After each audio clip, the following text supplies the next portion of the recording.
संत रामपाल जी महाराज एक ऐसे महान संत जिन्होंने अपनी सतभक्ति, तत्व ज्ञान, करुणा और सेवा के बल पर समाज में नई मिसाल कायम की है।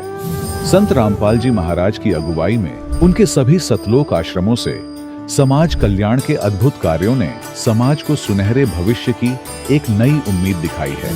संत रामपाल जी महाराज से नाम दीक्षा लेने के बाद लाखों लोगों की लाइलाज बीमारियां जैसे कैंसर, एड्स आदि ठीक हुई। संत जी के ज्ञान से प्रेरित होकर उनके अनुयायियों ने लाखों यूनिट रक्तदान किया।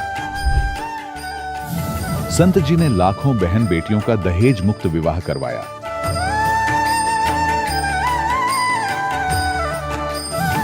संत जी ने लाखों लोगों का नशा छुड़वाया, करोड़ों उजड़े परिवार बसे। संत जी के आश्रमों में समागम के दौरान निःशुल्क नेत्र चिकित्सा, दंत चिकित्सा प्रदान की जाती है। संत रामपाल जी महाराज द्वारा समय समय पर पर्यावरण संरक्षण के उद्देश्य से बड़े स्तर पर वृक्षारोपण किया जाता है। संत जी ने जरूरतमंदों को तत्काल राहत पहुंचाने के लिए एम्बुलेंस सेवा शुरू की। संत जी अपने अनुयायियों को देहदान के लिए प्रेरित करते हैं, जिससे मानवता की सेवा और चिकित्सा क्षेत्र में सुधार हो सके। संत रामपाल जी महाराज के सभी आश्रमों में हर रोज निःशुल्क भंडारा आयोजित किया जाता है, जहां हर वर्ग, हर जाति और हर धर्म के लोग एक साथ बैठकर भोजन करते हैं।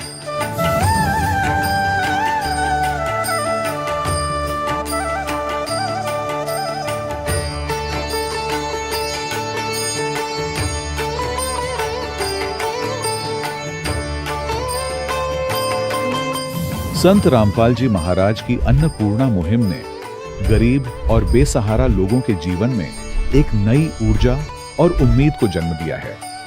घर घर खाद्य सामग्री और जरूरी मदद पहुंचाकर संत रामपाल जी महाराज ने लोगों को दुख और मजबूरी से लड़ने की ताकत प्रदान की है।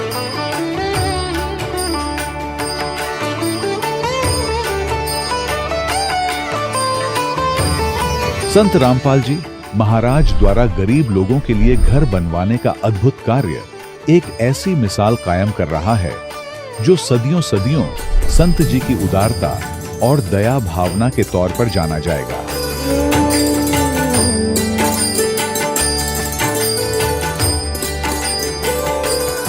संत रामपाल जी महाराज के आश्रम में हजारों बुजुर्गों को सम्मान और प्यार के साथ जीवन जीने का अवसर मिलता है। उनके खाने, रहने और स्वास्थ्य की पूरी जिम्मेदारी संत रामपाल जी महाराज उठाते हैं। अनाथ बच्चों के लिए संत रामपाल जी महाराज के सभी आश्रम किसी वरदान से कम नहीं। यहाँ उन्हें शिक्षा, संस्कार और भविष्य के लिए बेहतर अवसर प्रदान किए जाते हैं। चाहे बाढ़ हो, भूकंप या महामारी, संत रामपाल जी महाराज और उनके अनुयायी हमेशा ही जरूरतमंदों के लिए सबसे आगे खड़े रहते हैं। कोविड महामारी के दौरान संत रामपाल जी महाराज के आश्रमों से करोड़ों लोगों के लिए भोजन, दवाइयां और जीवन रक्षक सामग्रियां उपलब्ध कराई गई। चाहे गरीब की मदद हो या किसी शोषित और पीड़ित वर्ग के हक और सम्मान की लड़ाई, संत रामपाल जी महाराज ने हमेशा ही उनकी दबी आवाज को सरकारों तक पहुंचाया है और उन्हें उचित न्याय दिलवाने में अहम भूमिका अदा की है। समाज में आध्यात्मिक और सामाजिक मूल्यों के प्रति जागरूकता लाने में संत रामपाल जी महाराज हर कदम पर मानवता के सच्चे सेवक साबित हुए हैं। संत रामपाल जी महाराज का जीवन हमें सिखाता है कि सच्ची सेवा वही है जो निस्वार्थ भाव से की जाए। आइए हम भी इस महान सेवा के कार्य में इस महान संत से जुड़ें और संत रामपाल जी महाराज से नाम दीक्षा लेकर अपने जीवन को धन्य बनाएं।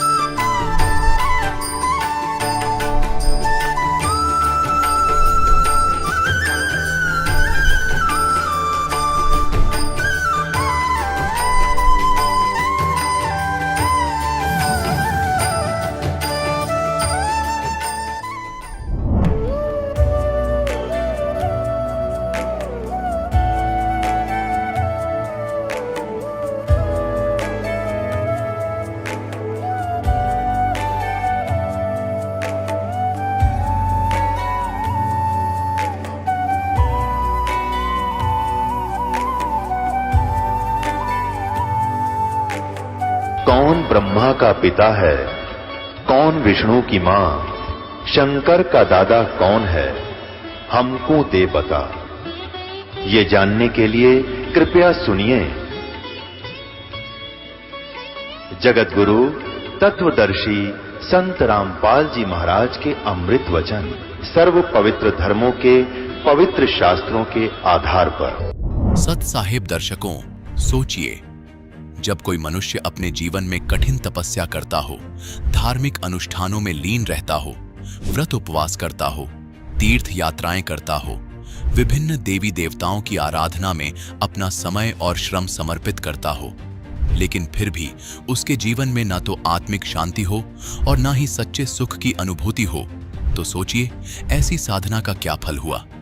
दर्शकों, कुछ ऐसी ही कहानी थी मध्य प्रदेश की रहने वाली मीरा साहू जी की। मीरा जी ने अपने जीवन में कई प्रकार की भक्ति साधनाएं अपनाई। इन्होंने व्रत उपवास किए, मंदिरों में दर्शनार्थ भी गए और अनेक देवी देवताओं के मंत्रों का जप भी किया। लेकिन अफसोस, इतनी साधना और प्रयासों के बावजूद इनके जीवन की परेशानियां और बीमारियां दिन ब दिन बढ़ती ही गईं। लेकिन दर्शकों, आज मीरा जी का कहना है कि मेरी जिंदगी में असली परिवर्तन तब आया जब मैंने संत रामपाल जी महाराज से नाम दीक्षा प्राप्त की। संत रामपाल जी महाराज से जुड़ने के बाद मेरा और मेरे परिवार का जीवन पूरी तरह से बदल गया। अब मेरे परिवार की वर्षों पुरानी बीमारियां पूरी तरह खत्म हो गई हैं। आज न केवल मेरे जीवन में मानसिक शांति है, बल्कि मेरे साथ साथ मेरे परिवार को भी शारीरिक सुख प्राप्त हो रहा है। दर्शकों, आखिर संत रामपाल जी महाराज ने इन्हें ऐसी कौन सी दिव्य जड़ी बूटी दे दी जिससे इनके जीवन के सारे दुख और परेशानियां छूमंतर हो गईं? आखिर क्यों आज मीरा जी जैसे लाखों श्रद्धालु अन्य धर्म गुरुओं को छोड़कर संत रामपाल जी महाराज की शरण ग्रहण कर रहे हैं? आखिर इसके पीछे की सच्चाई क्या है? आइए सुनते हैं मीरा जी की कहानी उन्हीं की जुबानी। जी नमस्कार। नमस्कार। क्या नाम है जी आपका? मीरा साहू। मीरा जी, कहाँ से आए आप? छिंदवाड़ा MP। संत रामपाल जी महाराज की शरण में आने से पहले आप क्या भक्ति साधना करते थे? ब्रह्मा विष्णु महेश दुर्गा जी और आन देवता की घर की पूजा पाठ करते थे, कुल देवी की पूजा करते थे। जब आप हिंदू धर्म की पारंपरिक पूजाएं कर ही रहे थे तो संत रामपाल जी महाराज की शरण में क्यों आए?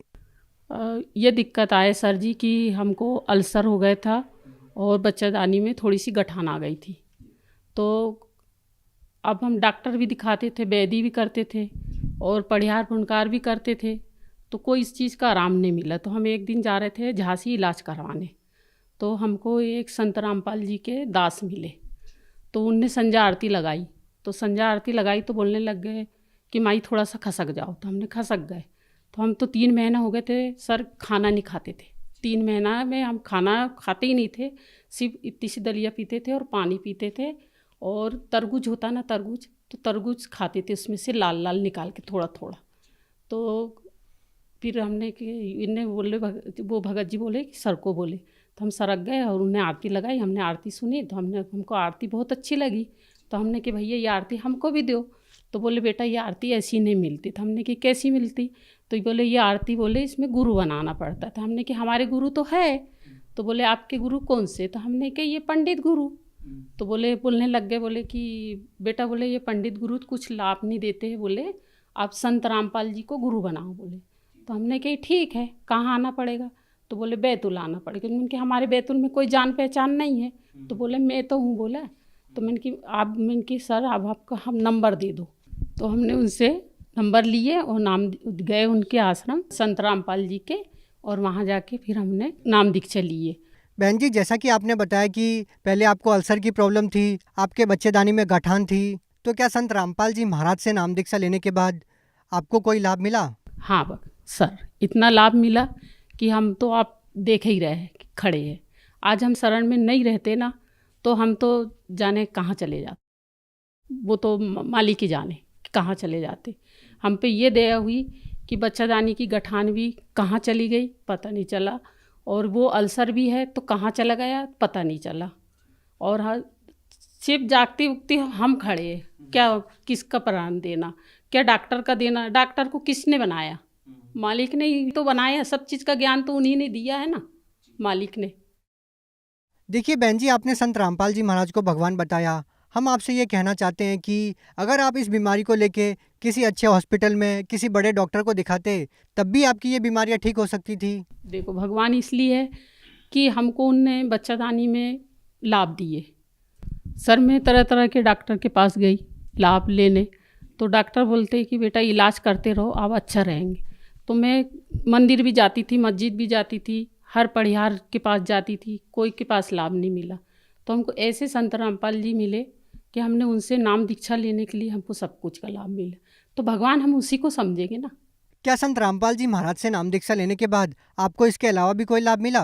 हाँ, अल्सर का लाभ मिला, बच्चादानी का लाभ मिला, घर में हर चीज़ प्रकार का लाभ मिला। और ये मैं आने घर में इतना वो कंसर्ट आता था भगत सर कि खाने को दाना नहीं रहता था, खाने को दाना नहीं रहता था, पास में 1 रुपया नहीं रहते थे। ऐसी समस्या आती थी कि कभी कभी हमारे बच्चे भूखे सो जाते थे, भूखे सो जाते थे। कहाँ से लाते? रिश्तेदार कोई मदद नहीं देते थे, किसके पास जाएंगे? तो हमको तो ऐसा परमात्मा मिला मालिक कि आज हमारे घर में 2-2 बोरा गल्ला है, मालिक की दया से। खाए नहीं जाता मालिक, आज तो सिर्फ कितनी 2 रोटी की भूख रहती है आप, 2 रोटी की, हर चीज़ का, पैसे का, दाना का, शरीर का लाभ, हर चीज़ का। आज जिसकी 4 बेटी है वो कैसे रहती है, इसके माँ बाप कैसे रहते?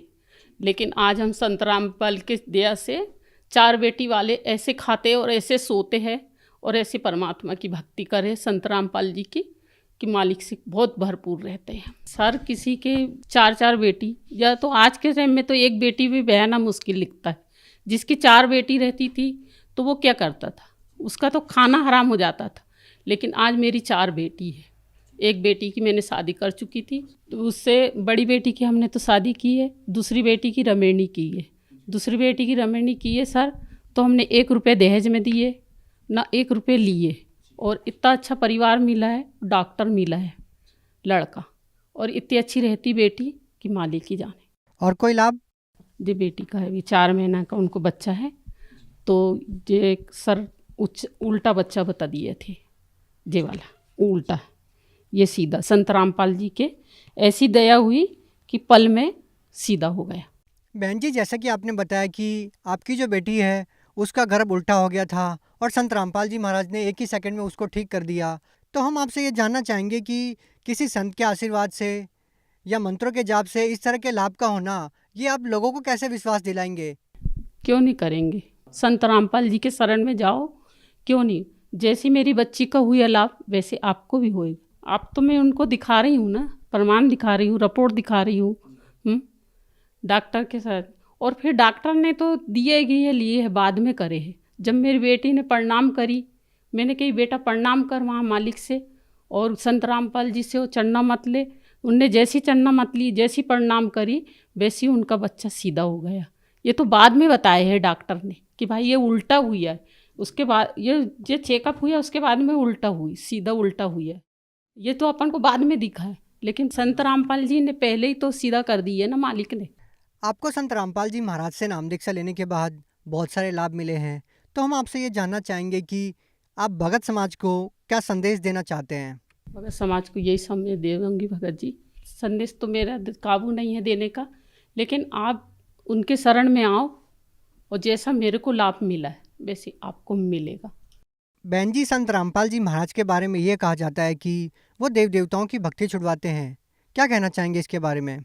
संत रामपाल जी वो तो एक विधि बताते हैं। जैसे किसी का अपन लेते देते हैं तो उसका कर्ज चुकाना है अपन को। कर्ज कैसे चुकाना है? किसी से अपन ने बहुत भारी कर्ज लिया है तो उसका कर्ज अपन को चुकाना है। तो जैसे अपन यहाँ पृथ्वी में खा रहे हैं तो उसका कर्ज अपन को चुकाना है। वो कर्ज लेके अपन कहाँ जाएंगे? संत रामपाल जी महाराज जी सही साधना के साथ भक्ति करने को कहते हैं। जो व्यक्ति संत रामपाल जी महाराज से नाम दीक्षा लेना चाहता है वो नाम दीक्षा कैसे ले पाएगा? संत रामपाल जी महाराज के सत्संग आते हैं बहुत से चैनल में, उससे आप देख के नाम लेके भक्ति करो।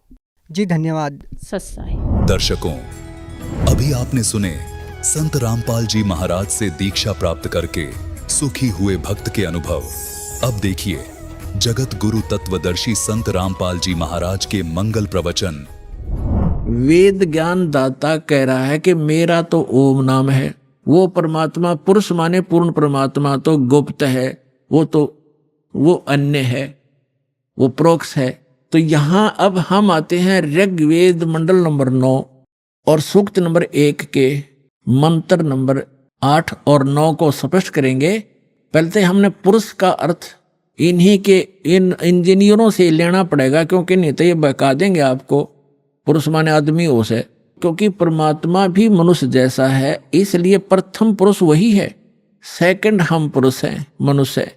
तो वहाँ प्रथम पुरुष, क्योंकि जैसे पवित्र बाइबल में लिखा है कि परमात्मा ने मनुष्य को अपने जैसा बनाया, तो वो भी पुरुष है, वो परमात्मा है। हम भी पुरुष है, हम नासवान हैं, हम डुप्लीकेट हैं, उसकी शकल है, उसी के आकार मिलते जुलते मनुष्य। तो ऐसे ही जिनको भगवान मिले हैं, उन्होंने कहा गरीबदास साहिब जी ने अपनी अमृतवाणी में कि हमरे ही उनियार हैं, हमारा सृजनहार, हमारी ही शकल का हमारा भगवान, हमारा बनाने वाला वो परम पिता। तो यहाँ पुरुष जो है इस भगवान परमात्मा की तरफ संकेत है। इन्होंने भले ही गोलमोल करना चाहा, यहाँ पुरुष लिखना शुरू कर दिया, परमात्मा लिखना बंद कर दिया, हमें मूर्ख बनाने के लिए।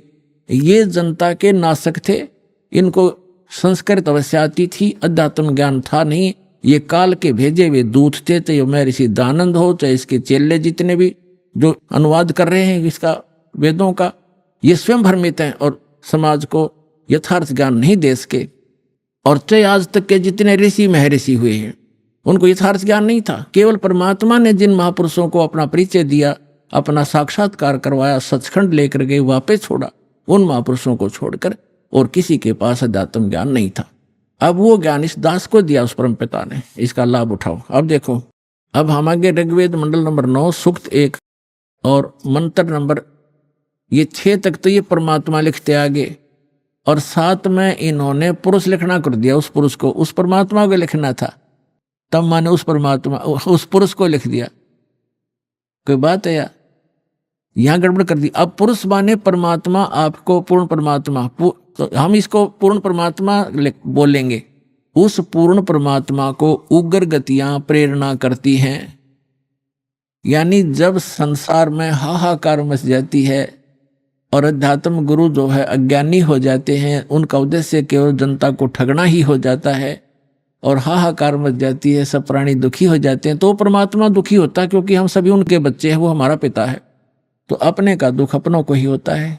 तो फिर वो परमात्मा उन उग्र गतियों से प्रेरित होकर 600 वर्ष पहले परमात्मा आए थे, ऐसा ज्ञान बता गए थे, एकदम शांति हो गई थी समाज में जो अभी तक चल रही थी। कोई लूटा खसोटी नहीं थी, प्यार से रहते थे, कोई किसी की आत्मा दुखाते से मैं डरता था भगवान से। अब आग लगी है, सब पूरे विश्व में माया माया दिखाई देती है, ना कोई लाज रही, ना कोई शर्म रहा, ना भगवान का डर रहा। तो अब पुनः स्थापना करने के लिए उस शांति की और भक्ति की परमात्मा ने पहले से ही वचन बोल रखा था कि जब कलयुग 5500 वर्ष बीत जाएगा, तब मैं अपना दास भेजूंगा, उसको पूर्ण ज्ञान दूंगा। वैसे तो भगवान ने कहा था मैं स्वयं आऊंगा 12वें पंथ में, गरीबदास वाले पंथ में। परमात्मा नहीं आए तो दास को भेज दिया, वो कंप्लीट स्पिरिचुअल नॉलेज और पूरी पावर देकर, उस परमात्मा ने अपनी पावर देकर।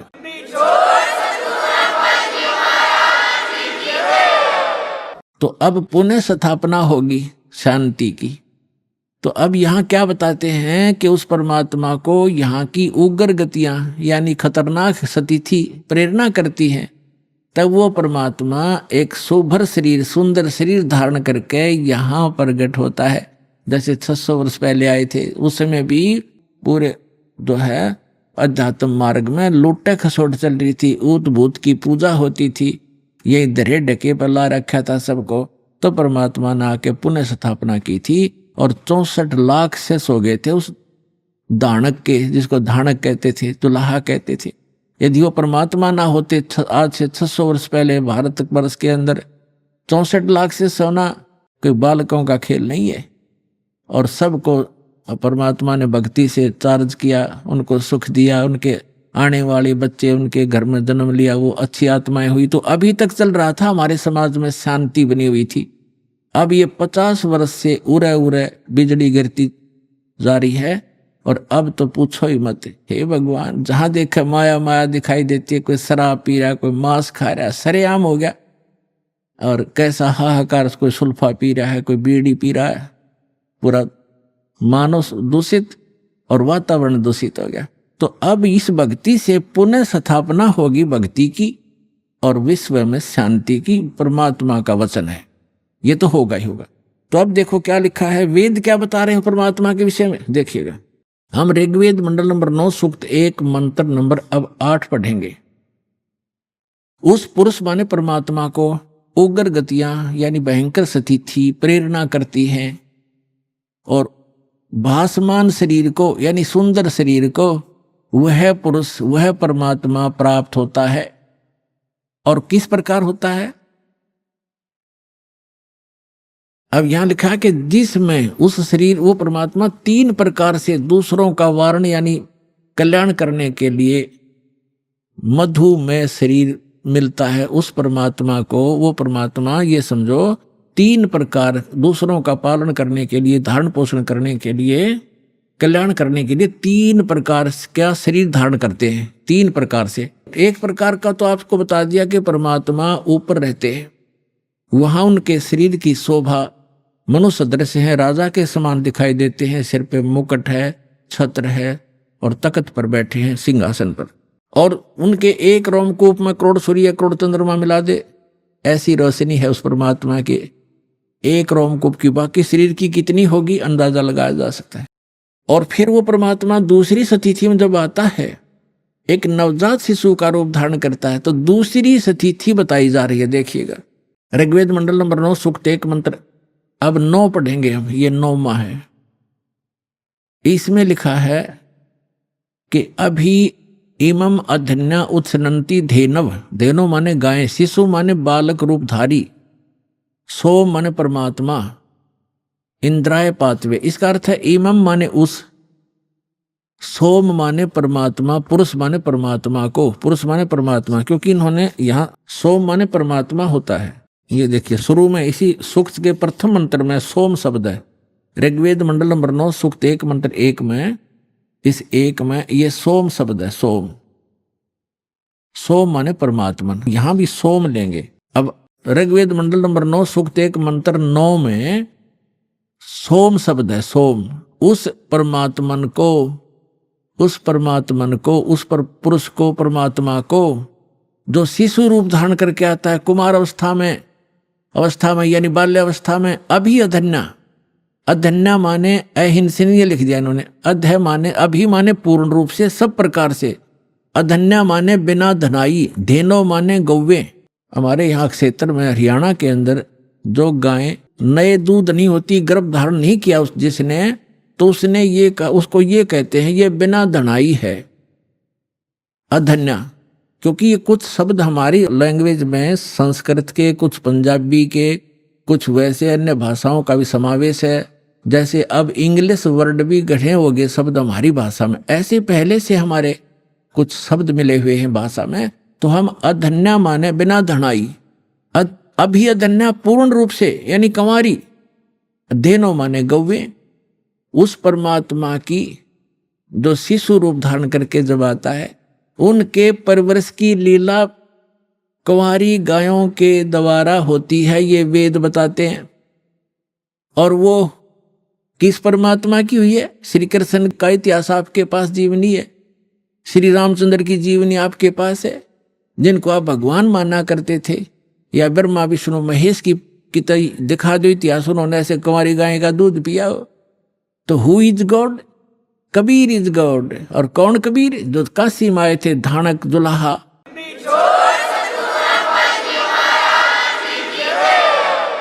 अब देखो हम ये पढ़ रहे हैं ऋग्वेद मंडल नंबर 9 सूक्त 1 मंत्र 9 में, उस परमेश्वर को जो शिशु रूप धारण करके आता है, अभी अधन्या, इसको हम पढ़ेंगे कंवारी, अभी अधन्या कंवारी, धेनो माने गौवे, गायें तृप्त करती हैं, उसका पालन करती हैं। पालन की लीला कंवारी गायों के द्वारा होती है। और ये किस परमात्मा की हुई? कबीर गौड़ की। आपको कबीर सागर से प्रमाणित कर दिया था।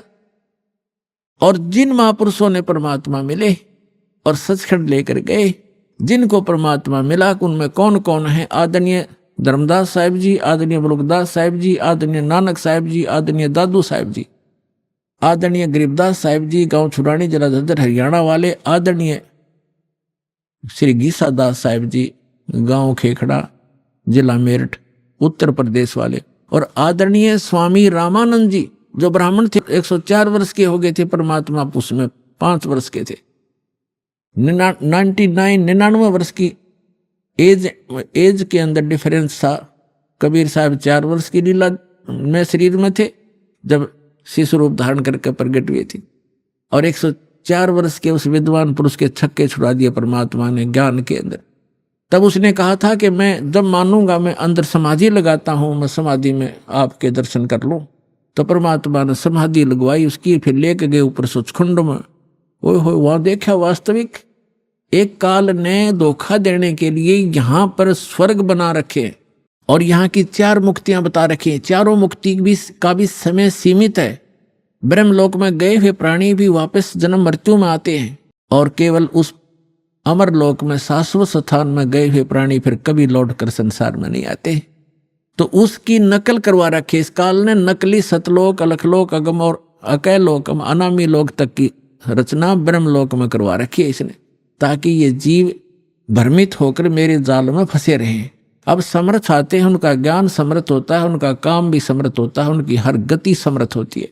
तो उस परमात्मा का ज्ञान अनमोल है, उसमें कोई त्रुटि नहीं है, और उनकी जो भक्ति विधि वो भी कंप्लीट है। और साधक भी यदि श्रद्धा से करेगा तो वो भी पूर्ण लाभ प्राप्त कर सकता है। अब ये स्पष्ट हो गया कि जिस परमात्मा की महिमा वेद सुनाते हैं वो परमात्मा है, वो कंप्लीट गॉड है, वो पूर्ण परमात्मा है। और वो लीला क्या करता है ये भी वेद बताते हैं। एक तो लीला बता दी कि वो परमात्मा जब शिशु रूप धारण करके आता है उसकी परवरिश की लीला कंवारी गायों से होती है। अब दूसरा ये है कि वो परमात्मा ऊपर रहता है सतलोक में। सतलोक में जिसे अविनाशी लोक कहते हैं, शाश्वत स्थान कहते हैं, वहां रहता है और वहां से गति करके आता है। यही वो महापुरुष बताते हैं जिनको भगवान मिले। जैसे आदरणीय रामानंद जी ने कहा कि दोहू ठोर है एक तू, भया एक से दो, गरीबदास हम कारणे तुम आए हो मगजो। जैसे तुलसीदास जी ने लाखों वर्ष पहले घटित रामायण अपनी भाषा में चौपाइयों में लिख दी, ऐसे ही आदरणीय गरीबदास साहिब जी ने, गांव छुड़ानी वाले ने परमात्मा प्राप्त होने के उपरांत उनसे प्राप्त उस स्पिरिचुअल नॉलेज में क्या लिखा है अपनी छाप लगाकर महिमा बता रही है परमात्मा की। जैसे स्वामी रामानंद जी की और कबीर परमेश्वर जी की जो वार्ता हुई उस समय प्रत्यक्ष दृष्टा की तरह बताई है। गरीबदास जी इसलिए इसमें नाम आता है कि गरीबदास जी ने तुलसीदास जी की तरह, क्योंकि तुलसीदास जी केवल 3 लोक के भगवान के उपासक थे, वहीं तक सीमा थी उनकी बताने की, और ये गरीबदास साहिब जी परम अक्षर ब्रह्म के उपासक थे, उनके भेजे हुए महापुरुष थे, उनसे परिचित थे। तो उन्होंने उस महापुरुष की महिमा बताई है कि रामानंद जी और कबीर परमात्मा की जब गोष्ठी हुई तो रामानंद जी को परमात्मा सचखंड लेकर गए, सतलोक लेकर गए, शाश्वत स्थान दिखाया। यजुर्वेद अध्याय नंबर 40 के मंत्र नंबर 17 में लिखा है कि वो परमात्मा तो गुप्त है, प्रोक्ष है, और वही परम अक्षर ब्रह्म है, सबका धारण पोषण करता है। गीता अध्याय नंबर 18 के श्लोक नंबर 62 में, गीता अध्याय नंबर 15 के श्लोक नंबर 4 में जो बताया स्थान, वो ये स्थान है। और मैं स्वयं परमात्मा हूं, हम ही अलखला हैं कुतुब गोस और पीर, गरीबदास खालिक दनी हमरा नाम कबीर। ए स्वामी सृष्टा में और सृष्टि हमारे तीर, दास गरीब अधर रहूं ऊपर बसता हूं, और अवगत सत कबीर। मैं हूं वो परमात्मा, ऊपर रहता हूं। फिर वो दिखाया सचमुच। तब रामानंद जी ने कहा था कि दोहू ठोर है एक तू, और भया एक से दो, कह गरीबदास हम कारणे तुम आए हो मगजो। मगजो माने सफर करके वहां से चल कर आए हो। आदरणीय गरीबदास साहिब जी ने कहा कि अजब नगर में ले गए हमको सतगुरु आन, और जल के बिंब अगाध गति वहां सूते चादर तान। गरीबदास साहिब जी ने कहा कि अलल पंख अनुराग है सुन मंडल रे थीर, सुन में रहते हैं परमात्मा स्थिर, और दास गरीब उधारिया मुझे सतगुरु मिले कबीर। अनंत कोट ब्रह्मांड का एक रति नहीं बाहर, और सतगुरु पुरुष कबीर हैं ये कुल के सिरजनहार। हम सुल्तानी नानक तारे दादू को उपदेश दिया, जात जुलाहा भेद नहीं पाया, वो काशी माए कबीर हुआ।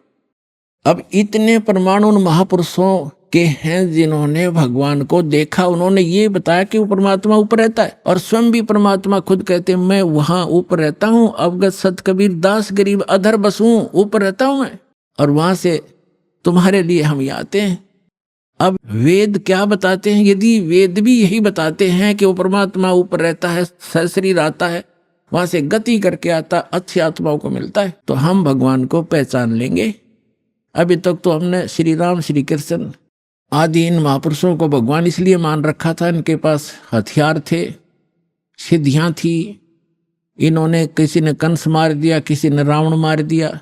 हम उस भगवान के पुजारी है जो मारता नहीं, वो सबका रक्षक है, कर्म आधार पर छोड़ देता, जो जैसे करेगा वो भर लेगा, लेकिन वो मारता नहीं और मरता भी नहीं किसी से, उसको डर नहीं, हथियार रखता नहीं। इसलिए तो उस परमात्मा के पुजारी हैं जो कभी किसी को मारता नहीं, एक जुलाहा बनकर एक गरीब व्यक्ति की तरफ अपना पालन पोषण भी निर्वाह भी स्वयं करते हैं। वो हमारे लिए एक लीला करते हैं, हमें एक गाइडलाइन देना चाहते हैं। तो ये एक आपका विद्यार्थी जीवन है, ये मनुष्य जीवन। और जैसे जो विद्यार्थी मनुष्य विद्या काल में और बकवाद करता है, सिनेमा देखता है, बढ़िया पेंट पुंट गाड़ के हैं, और सैर सपट्टे को घूमता रहता है, बकवादें करता है, वो फेल हो जाता है।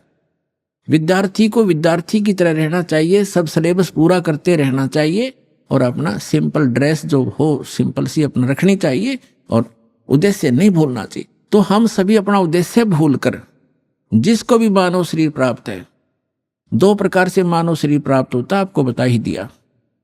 एक तो पूर्व जन्म के शुभ संस्कारों से मानव शरीर लगातार कई जन्म भी हो सकते हैं, और एक केवल 84 लाख योनियों को भोगने के बाद टर्न वाइज मिलता है, यानी नंबर पे वो एक मिलता ही मिलता है। तो उसी पर आज सत्संग उसी पर चल रहा है। अब लास्ट में इसका निष्कर्ष थोड़े ही शब्दों में निकाल देंगे। तो हमारा मूल उद्देश्य इस मनुष्य जीवन का क्या है? जैसे एक विद्यार्थी का विद्या प्राप्त करके, और जो उस यूनिवर्सिटी में विद्यालय में जो वो मेहनत कर रहा है, स्टडी कर रहा है, उसका किया हुआ फल उसको फील्ड में मिलेगा। जैसे कोई डॉक्टरी कर रहा था, उसी सुविधा को वहीं खोजता रहा स्टडी काल में, टाइम में, विद्या काल में, तो बच्चा फेल हो जाएगा, उसको कुछ नहीं मिलने का। तो वो जो वहां जैसे इंजीनियरिंग कर रहा है बच्चा, तो इंजीनियरिंग जो करके उस अपने फील्ड में जाएगा, वो सुविधाएं वहां की किए हुए की वहां मिलेगी उसको बाहर जा करके। तो आप जी मनुष्य जीवन प्राप्त प्राणी एक विद्यार्थी हो, और जो विद्यार्थी अपने दिग्भ्रष्ट हो गए हैं, उद्देश्य भूल चुके हैं, वो फिर बहुत दुखी होंगे। जैसे एक समय ये दास एक जूनियर इंजीनियर था, वहीं पर हमारे महकमे का कार्य भी चल रहा था, और वहीं पर रोड का कार्य भी, B&R का कार्य चल रहा था। वहां एक व्यक्ति अपने बच्चों समेत, उसके बच्चे वहां मिट्टी में सो रहे थे, वहां वो टोकरियां मिट्टी डाल रहा था सड़क पर, और उसका सहपाठी था, वो वहां का एक्सियन बना हुआ था B&R का, बिल्डिंग एंड रोड्स का। वो वहां आया, वो इंस्पेक्शन करके चला गया। तो उसके जाने के बाद वो व्यक्ति कहता है, मजदूर, वो क्या कहता है कि मेरे कर्म फूट गए, मेरे भाग फूट गए। मेरा ये सहपाठी था, मेरा क्लास फेलो था, ये इसका ये नाम है, ये उस गांव का है, हम एक स्कूल में पढ़ा करते थे उस दूसरे गांव में, और ये पट गया, देखो ठाट कर रहा, गाड़ी में चलता है, इसके बच्चे पंखों के नीचे सोते हैं, और मेरे बच्चे मिट्टी में पड़े हैं, मेरे भाग फूट गए। मैं भी पढ़ लेता, शिक्षा ग्रहण कर लेता, तो मैं भी ऐसे मौज करता। तो यहाँ परमात्मा कहते हैं, आज 6 दिन पाछे गए, और गुरु से किया ना हेत, अब पछतावा क्या करे, चिड़िया चुगी खेत। तो आज आप उस अतिथि में हैं जो भक्ति नहीं करते, और करते हैं तो शास्त्र विरुद्ध करते हैं, और इस मनुष्य जीवन पा करके जो साधना सत नहीं करते, वो बाद में ऐसे पछताएंगे जैसे वो मजदूर पछता रहा था। तो आप जी का जो यहाँ मूल कार्य है, मनुष्य जीवन प्राप्त प्राणी का पूरा सतगुरु प्राप्त करे, और पूरा ज्ञान। अब पूरे गुरु का आपको पता नहीं था। आपको एक बालक को सभी पूरे नजर आते हैं, क्योंकि जो भी संत बना हुआ है उसने कुछ तो बाणी बुणी, कोई वेद मंत्र, कोई गीता मंत्र को कहीं ना कहीं से वो तो उसने कंठस्थ कर ही रखे हैं। और वो हमारे लिए बहुत भारी हो जाता है। जो लगातार संस्कृत बोल दे, को बड़ी बड़ी कथा सुना दे, हमने सोचे महापुरुष पढ़ा है तो बहुत गजब का। तो हमें ज्ञान नहीं था। तब हमें ज्ञान होगा, हमारे पास एक ISI मार्क का एक पैमाना होगा, फुट रूल होगा। हम तुरंत नाप लेंगे इसका साइज क्या है, हम उसको रिजेक्ट कर देंगे। अगर हमारे वेदों से नहीं मिलता उसका ज्ञान तो रिजेक्टेड है। तो मनुष्य जीवन प्राप्त प्राणी जो भक्ति नहीं करते और करते हैं शास्त्र विरुद्ध करते हैं, तो वो अपना जीवन नाश कर रहे हैं। जो विद्यार्थी और जो टीचर आउट ऑफ सिलेबस पढ़ाता है, पाठ्यक्रम से हटकर ज्ञान देता है, नावल सुनाता है, वैसे कोई फिल्मी स्टोरी सुनाता है, अपने जो पाठ्यक्रम से बाहर का जो ज्ञान है वो एग्जाम में काम नहीं आता। और एग्जाम में वही काम आएगा जिसने सिलेबस पढ़ रखा है, पाठ्यक्रम पढ़ा है। तो हमारा पाठ्यक्रम है 4 वेद, 18 पुराण और श्रीमद् भगवद गीता, कुरान और बाइबल। क्योंकि हम सभी मानव हैं, पूरे विश्व के हम एक ही परमात्मा के बच्चे हैं। जीव हमारी जाति है, मानव धर्म हमारा, हिंदू मुस्लिम सिख ईसाई कोई धर्म नहीं है न्यारा। हम केवल भगवान के लिए बढ़ते चले गए और भटकते चले गए। अब उसी परमात्मा ने आके हमें फिर इकट्ठा करने की चेष्टा की है। उस समय हम समझ नहीं सके क्योंकि हम अशिक्षित थे। अब हम शिक्षित हैं, सदग्रंथ हमारे पास हैं और तत्व ज्ञान दास को परमात्मा ने दे रखा है। ये आपके रूबरू कर दिया है, अब इसको आसानी से समझेंगे। अब जो प्रसंग चल रहा है कि जिन महापुरुषों ने परमात्मा को देखा और उन्होंने बताया कि वो भगवान ऊपर रहता है, ऊपर, और वहां से चल कर आता है और हमें मिला, उसको मिला, ऐसे मिला, सारे प्रमाण है हमारे पास। अब वेद क्या बताते उस परमात्मा के बारे में, वो क्या लीला करता है?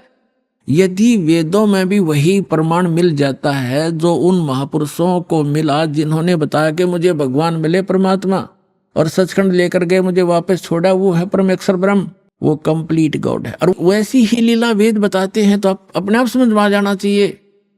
अगरम मगरम खत्म हो जानी चाहिए प्राणी की, और बिल्कुल हो जाएगी।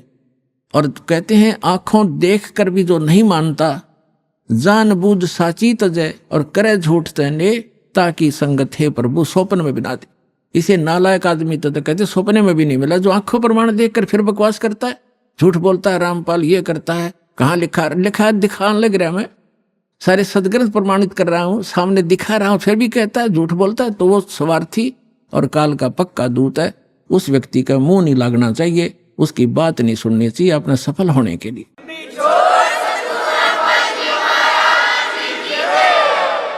आप जी को इतना स्पष्ट हुआ कि परमात्मा जब शिशु रूप धारण करके आता है दूसरी सतिथि में, 3 प्रकार से हमारा धारण पोषण करता है, हमारा कल्याण करने के लिए 3 प्रकार के शरीर में वो लीला करता है। एक तो सतलोक में रहता है, वहां तो बहुत तेजों में शरीर है, वहां से हल्का तेजपन रूप बना करके, और दूसरे सतिथि में एक शिशु रूप धारण करके प्रत्येक युग में परमात्मा मिलते आते हैं, ऐसा लीला करते हैं। उनकी यही लीला, परवरिश की लीला कुंवारी गांव से ही होती है। और तीसरी सतिथि में वो महात्मा साधु संत का रूप बना के कभी भी कहीं प्रकट हो जाते हैं और अपनी अच्छी आत्माओं को मिलते हैं, उनको ज्ञान समझाते हैं।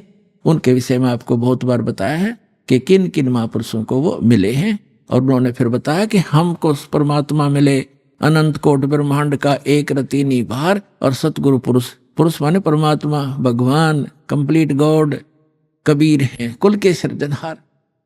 अब वेद क्या बताते हैं परमात्मा की महिमा, क्योंकि परमेश्वर ने कहा कि वेद मेरा भेद है, मैं ना मिलूं वेदन के माही, और जौन वेद से मैं मिलूं वो वेद जानते नहीं, कि वेद मेरा भेद है। मेरी महिमा का गुणगान करता है वेद, लेकिन वेदों में वर्णित विधि से मैं मिल नहीं सकता, मेरी महिमा तो कंप्लीट है। लेकिन जिस वेद से, वेद माने ज्ञान से, तत्व ज्ञान से मैं मिलूं, वो ये 4 वेद जानते नहीं, इनमें वो ज्ञान नहीं है। उसका ज्ञान स्वयं ही परमात्मा ने आके बताया। अरे विश्वदास को भेज रखा है, लाभ उठाओ प्राणियों। ये देखो, अब आपको ऋग्वेद दिखाते हैं। ये है ऋग्वेद। अब देखो कमाल की बात है, ये स्वयं आर्य समाज के व्यक्ति ये कहाँ से प्रकाशित है? सर्वदेशीय कार्य प्रतिनिधि सभा, महर्षि दानंद भवन, रामलीला मैदान, नई दिल्ली से। ये कौन इसके भाषा? आर्य भाषा भाषे, ये मुद्रक है। अब कमाल की बात है पुण्यात्माओं, जो व्यक्ति परमात्मा को निराकार बताते हैं कि वेदों में निराकार लिखा, वो अनुवाद कर रहे हैं। कैसी अद्भुत लीला उस परम पिता की पुण्यात्माओं, आप पर रहम कर रखा है। यदि इन वेदों में ये ना लिख रखा होता, अनुवाद नहीं कर रखा होता इन्हीं के द्वारा, तो ये कभी भी आपको ऊपर नहीं आने देते कि रामपाल दास साची कह रहा है। लेकिन वो तो अन्य प्रमाण बहुत से देता दास, और भगवान जो लीला करता वो करके दिखाते, प्रमाणित हो जाता। लेकिन और ज्यादा समय लग जाता, ये भ्रमित करने वालों का दाव लगा रहता। अब इनका दाव कति समाप्त हो गया। इन्होंने अपने कर कमल से अनुवाद कर रखा। अनुवाद सही है, उनकी सोच गलत है, उनका अनुभव गलत है। महर्षि दानंद ने सत्यार्थ प्रकाश नामक एक पुस्तक का निर्माण किया है, रचना की है। उसमें उन्होंने स्पष्ट लिखा है कि मैंने इस पुस्तक का निर्माण वेदोनुसार किया है, वेदों के प्रमाणों को हल्का सरल करके लिखा है।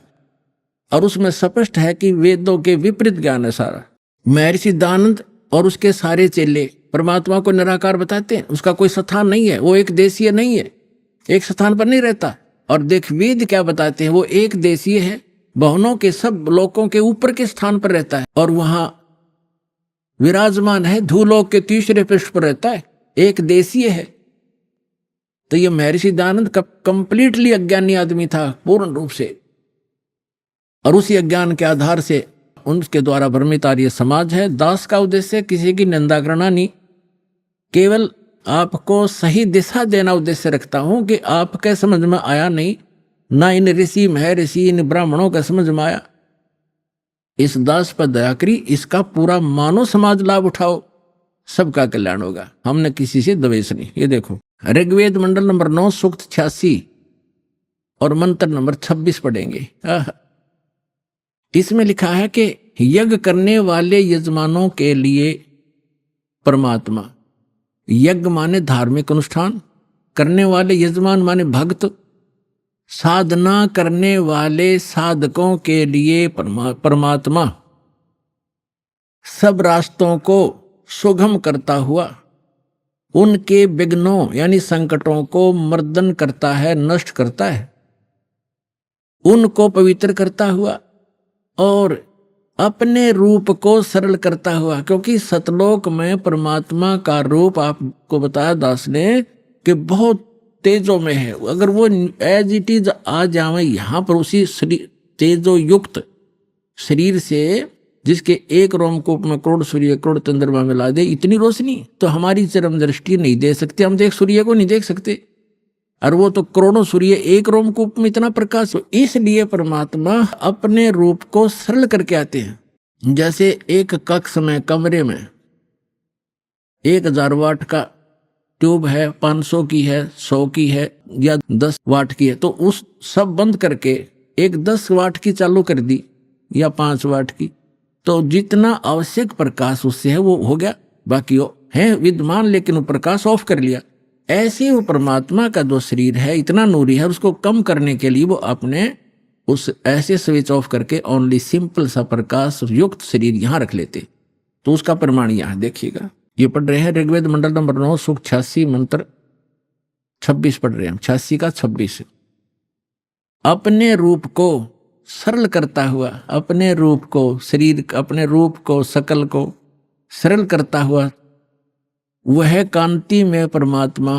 ये देखो इन्होंने यहां गड़बड़ी कर दी। ये देखो ये है कबीर, हम कबीर बोले, बै बोला हम कबीर, वेदों को वेद बोलते हैं, तो यहाँ कबीर हम इसको कबीर लिखा, कबीर। इस रै को इन्होंने संधि छेद करके अपसर्ग लगा दिया, अपसर्ग लगा के इसका अर्थ कर दिया, कवि का अर्थ कर दिया सर्वज्ञ।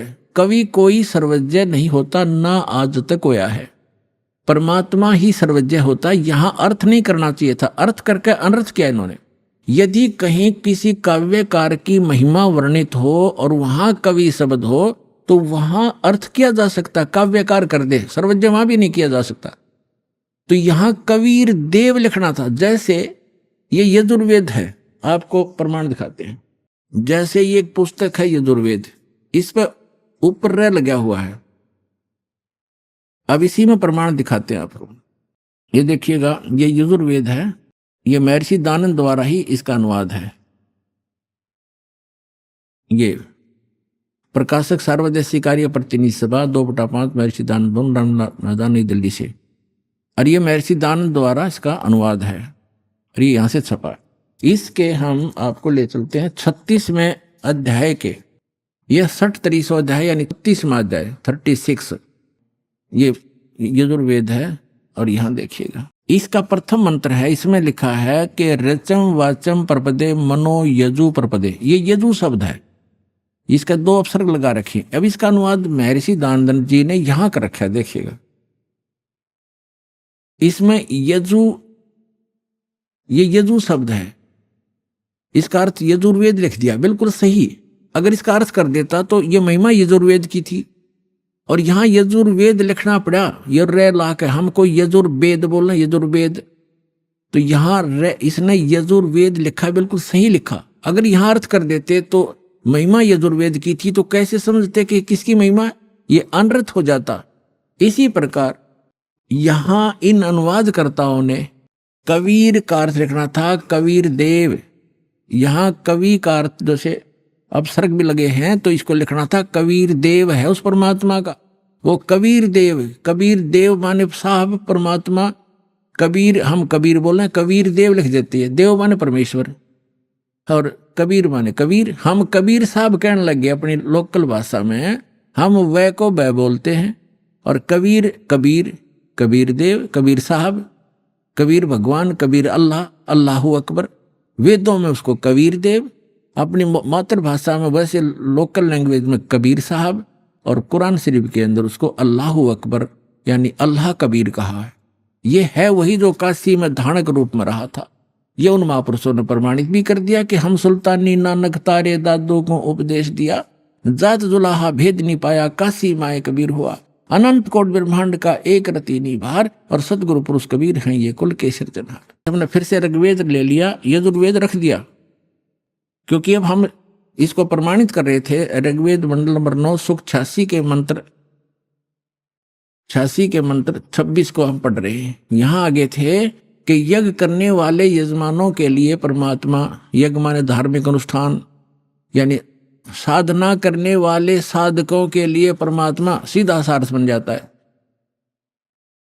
सब रास्तों को सुगम करता हुआ, यानी उनके विघ्नों को, संकटों को मर्दन करता है, अपने उनको पवित्र करता हुआ और अपने रूप को सरल करता हुआ, वह कांति में परमात्मा कबीर देव लिखना था यहां पर, कबीर देव। विद्युत के समान क्रीड़ा करता हुआ, जैसे बिजली आती है बड़े स्पीड से, वर्णीय पुरुष को प्राप्त होता है। वर्णीय माने अच्छी आत्मा को मिलता है। यहां देखो 27 में क्या कहा, वो कहाँ रहता है वो परमात्मा, जो परमात्मा ध्रुव लोक के यानी तेजो में लोक के तीसरे पृष्ठ पर रहता है, तीसरे पृष्ठ पर विराजमान है। ठीक है, अब यहां 2 कंसेप्ट तो कति क्लियर हो गए। वो परमात्मा ऊपर के लोक में रहता है, ध्रुव लोक के यानी तेजो में लोक के भी तीसरे स्थान पर। वहां 3 पार्ट है सतलोक के, ऊपर के जितने लोक हैं उनको 3 विभागों में बांटा हुआ है। तो उनके सबसे ऊपर के लोक में बैठा है वो परमात्मा। और वहां से अब आगे दिखाते हैं, बिजली जैसी गति से आता है, जैसे बिजली 1 सेकंड में पहुंच जाती है, और अच्छी आत्माओं को मिलता है, और वो वहां ऊपर रहता है। और अब देखो ऋग्वेद मंडल नंबर 9 सूक्त 82 का मंत्र 1 दिखाते हैं, 1 और 2 आपको स्पष्ट कर देगा। ये देखिएगा, ऋग्वेद मंडल नंबर 9 सूक्त 82 और मंत्र नंबर इसका यहाँ 82 यहां से शुरू होता है, इसका मंत्र 1 है। ये रहा, इसमें है कि वो अमर परमात्मा, सोम माने सर्वोत्पादक प्रभु, सबकी उत्पत्ति करने वाला परमात्मा, प्रकाश रूप सद्गुणों की वृष्टि करने वाला, पापों का हरण करने वाला। अभी आपने सुने संत रामपाल जी महाराज के मंगल प्रवचन। आइए अब सुनते हैं संत रामपाल जी महाराज से नाम दीक्षा लेकर सतभक्ति करके अद्भुत लाभ प्राप्त करने वाले अनुयायी के विचार। दर्शकों, मनुष्य अपने जीवन में शारीरिक सुख और मानसिक शांति की तलाश में अपने धर्म में प्रचलित सभी प्रकार की भक्ति साधनाएं करता है, विभिन्न धर्म गुरुओं की शरण ग्रहण करता है, लेकिन फिर भी उसके जीवन में न तो उसे शारीरिक सुख प्राप्त होता है और न ही मानसिक शांति। दर्शकों, कुछ ऐसी ही कहानी थी महाराष्ट्र की रहने वाली सुनीता संजय भांदुर्गे जी की। सुनीता जी ने अपने जीवन में अनेक प्रकार की भक्ति साधनाएं अपनाई, लेकिन उन्हें किसी भी प्रकार की राहत नहीं मिली। आखिरकार सुख की तलाश में उन्होंने राधा स्वामी पंथ का भी द्वार खटखटाया, लेकिन अफसोस वहां से भी उन्हें निराशा ही हाथ लगी। लेकिन दर्शकों, आज सुनीता जी का कहना है कि जब से मुझे संत रामपाल जी महाराज की शरण मिली है, तब से मेरे जीवन के सारे दुख और परेशानियां समाप्त हो गई हैं। दर्शकों, आखिर संत रामपाल जी महाराज ने इन्हें ऐसी कौन सी दिव्य जड़ी बूटी दे दी जिससे इनके जीवन के सारे दुख और परेशानियां छूमंतर हो गईं? दर्शकों, अब सवाल यह उठता है कि आखिर क्यों आज सुनीता जी जैसे लाखों श्रद्धालु अन्य धर्म गुरुओं को छोड़कर संत रामपाल जी महाराज की शरण ग्रहण कर रहे हैं? आखिर इसके पीछे की सच्चाई क्या है? आइए सुनते हैं सुनीता जी की कहानी, उन्हीं की जुबानी। जी नमस्कार। नमस्कार सर जी। क्या नाम है जी आपका? मेरा नाम सुनीता संजय भांदुर्गे है। सुनीता जी, कहाँ से आए हैं आप? मैं महाराष्ट्र जिला वाशिम से आई हूँ। संत रामपाल जी महाराज की शरण में आने से पहले आप क्या भक्ति साधनाएं करते थे? हम संत रामपाल जी महाराज जी के शरण में आने से पहले सभी देवी देवताओं की भक्ति करते थे। जो भी त्यौहार आता था उस त्यौहार में हम सभी जो भी देवी देवता की जो व्रत रहता था वो सब भक्ति करते थे। जैसे कि जब दिवाली आती थी तो दिवाली मनाते थे, जब रक्षाबंधन का त्यौहार आता था तो वो भी मनाते थे, जब कोई गणेशोत्सव रहता था, हमारे महाराष्ट्र में गणेशोत्सव रहता है, तो वह उस पर फिर गणपति बैठाते थे, उसका विसर्जन भी करते थे, गौरी गणपति का भी विसर्जन करते थे। अन्य अन्य बहुत देवी देवताओं की भक्ति हम करते थे। आपने बहुत सारी साधनाएं की हैं, बहुत सारी भक्ति की हैं। क्या संत रामपाल जी महाराज से नाम दीक्षा लेने से पहले भी आपने कोई गुरु बना रखा था? हाँ, संत रामपाल जी महाराज जी के शरण में आने से पहले हमने राधा स्वामी सत्संग व्यास से नाम लिया था। गुरुमिंदर सिंह से हमने नाम लिया था। उन्होंने आपको क्या भक्ति साधनाएं बताई? उन्होंने हमें 5 जो नाम रहते थे उसमें ज्योत निरंजन और ओमकार नारायणकार सोहंग सतनाम, ये 5 नाम दिए थे। तो बहन जी, एक बात बताइए कि आप संत रामपाल जी महाराज की शरण में क्यों गए जब आपने पहले ही गुरु बना रखा था? हमने गुरु बना ही रखे थे, लेकिन हमको कोई भी लाभ नहीं होता था। जो हम आध्यात्मिक लाभ चाहते थे, जो हमारे जीवन में लाभ होना चाहिए, वो लाभ चाहते थे, वो हमें नहीं मिलता था। हमारे भाई की मौत हो गई थी 2008 में इलेक्ट्रिक शॉक की वजह से। तब से हम बहुत सहमे से रहते थे। हमें ऐसा लगता था कि इस दुनिया में ऐसा क्यों होता है, क्यों कोई जन्मता है और क्यों कोई मरता है, और हम इतनी भगवान की भक्ति करते हैं फिर भी हम क्यों दुखी है। इसका हमें हमेशा प्रश्न पड़ता रहता था और हम हमेशा भगवान की खोज में रहते थे। इसलिए हम संत रामपाल जी महाराज जी के शरण में आ गए। आप संत रामपाल जी महाराज की शरण में कैसे आए? कैसे आपको पता चला? कैसे आपने संत रामपाल जी महाराज जी से नाम दीक्षा ली? हम विविध चैनल जो रहते थे, कभी भी हमें ऐसे सत्संग देखने का बहुत शौक़ था। ऐसे देखते थे कि हमें भगवान किस में मिल जाएगा। तो हम एक दिन ऐसे ही टीवी चैनल पर देख रहे थे, तो वहाँ पर सत्संग संत रामपाल जी महाराज जी का सत्संग चल रहा था। संत रामपाल जी महाराज जी अपने सत्संग में शास्त्र अनुकूल भक्ति विधि देते हैं। इसका हमें जब हम 2-4 महीने तक हमने वो सत्संग सुना, तब हमें उसका पता चल गया कि यहाँ पर हमें भगवान मिल जाएंगे। आपने संत रामपाल जी महाराज जी का सत्संग सुना, आपको लगा कि संत रामपाल जी महाराज शास्त्रों के अनुसार भक्ति बता रहे हैं। हमारा सवाल यहाँ पर यह है कि इतने बड़े पंथ के संचालक गुरविंदर सिंह ढिल्लो क्या शास्त्रों के अनुसार भक्ति नहीं बता रहे? क्या कहना चाहेंगे आप? नहीं, गुरविंदर सिंह जी यह शास्त्र अनुकूल साधना नहीं बताते थे। वह केवल हठयोग कहने को कहते थे। सुबह 2.5 घंटे बैठो, शाम को 2.5 घंटे बैठो। ऐसे बैठे बैठे तो हमको कभी कभी बैठते बैठे ऐसे चक्कर भी आ जाते थे। हम कभी कभी ऐसे बिस्तर पे ऐसे जब हम ऐसे बैठे एक स्थान पर तो गिर भी जाते थे, और हम सोचते रहते थे कि क्या ऐसी भक्ति होती है, हमें तो उससे लाभ नहीं मिलता था। अच्छा, एक बात बताइए, आपने संत रामपाल जी महाराज से नाम दीक्षा कब ली? संत रामपाल जी महाराज जी से नाम दीक्षा हमने 18 जून 2013 को ली। तो फिर संत रामपाल जी महाराज से नाम दीक्षा लेने के बाद आपको कोई लाभ मिला? हाँ, संत रामपाल जी महाराज जी के शरण में आने पर हमें बहुत सारे लाभ मिले हैं। हमें बहुत शारीरिक कष्ट रहता था। इतने कष्ट रहते थे कि हमें हमें कमर में भी दर्द रहता था, हमेशा टाइफाइड हो जाता था, सीजनेबल अस्थमा भी था। जब हम संत रामपाल जी महाराज के शरण में आए तो हमारा ये सीजनेबल अस्थमा जो है वो ठीक हो गया। हमें हमेशा सर्दी खांसी रहती थी, वो भी हमारी ठीक हो गई। और हाँ, ज़्यादातर तो चक्कर का बहुत प्रॉब्लम था। चक्कर इतने आते थे कि हम कुछ भी काम नहीं कर पाते थे। हम सोचते थे कि हम जी भी पाएंगे या नहीं। हम तो ऐसा लगता था कभी कभी क्या हम मर जाए तो अच्छा। लेकिन जब हमने संत रामपाल जी महाराज जी का नाम दीक्षा ली तब से हमारे चक्कर आने बंद हो गए और हमें अब जीना चाहिए ऐसा लग रहा था और हम भक्ति करके बहुत खुश रहने लगे थे। पहले भी हमें किडनी स्टोन का भी बहुत तकलीफ थी। किडनी स्टोन हमें बहुत दोनों भी किडनियों में स्टोन बताया था डॉक्टर ने। 13 mm का, 7 mm का और 6 mm का, ऐसे स्टोन थे। तो हमारा जो स्टोन है उसमें कोई भी दर्द नहीं है। और जो 6 mm और 7 mm और 9 mm का जो स्टोन था वो हमारे गिर गए हैं। ऐसे हमें संत रामपाल जी महाराज जी से बहुत शारीरिक जो कष्ट था उससे बहुत आराम मिल गया है। और हमारी बच्ची थी, मेरी बच्ची 3 साल की थी जब वो ऊपर की मंजिल से ऐसे 10-12 सीढ़ियों से नीचे गिर गई थी। तो वह बच्ची जो है वो बिल्कुल 7-8 घंटे तक ऐसे होश में नहीं थी। ऐसे वो बिल्कुल हमें किसी को भी पहचान नहीं रही थी। हम तो सोचते थे कि अब बच्ची बच पाएंगे या नहीं।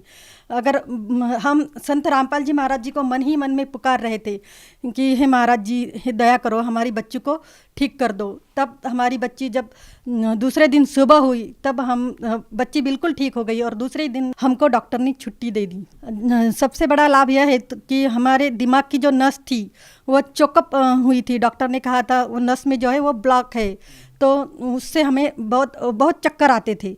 अब उस चक्कर से हमें बहुत आराम है। आपको काफ़ी अद्भुत लाभ मिले हैं। आपको जीवनदान दिया है, आपकी बेटी को बचाया है। आप भगत समाज को क्या संदेश देना चाहेंगे संत रामपाल जी महाराज के बारे में? सर जी, मैं भगत समाज को यही संदेश देना चाहती हूँ कि Sant Rampal ji Maharaj ji is a true sant. He is giving real spiritual knowledge to all human beings. You must listen satsang of Sant Rampal ji Maharaj and you can came to know who is the true sant and which is the spiritual knowledge. अगर आप संत रामपाल जी महाराज जी के सत्संग सुनेंगे तो आपको ज़रूर पता चलेगा कि पूर्ण परमात्मा कौन है, सबका मालिक एक कौन है और हमें किस परमात्मा की भक्ति करनी चाहिए और हमारा इस मनुष्य जन्म का उद्धार कैसे हो सकता है।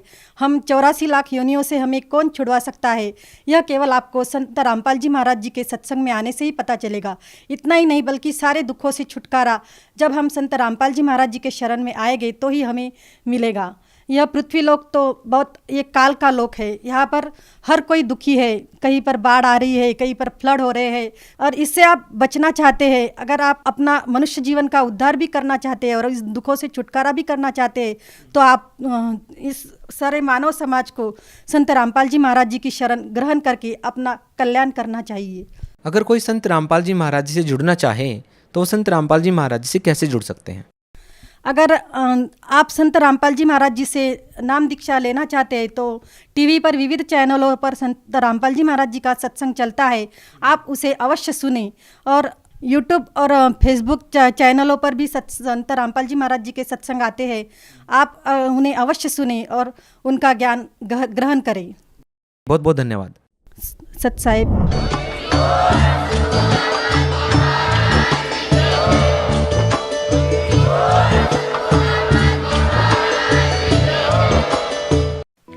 आप सुन रहे थे जगत गुरु तत्वदर्शी संत रामपाल जी महाराज के मंगल प्रवचन। अधिक जानकारी के लिए संपर्क करें।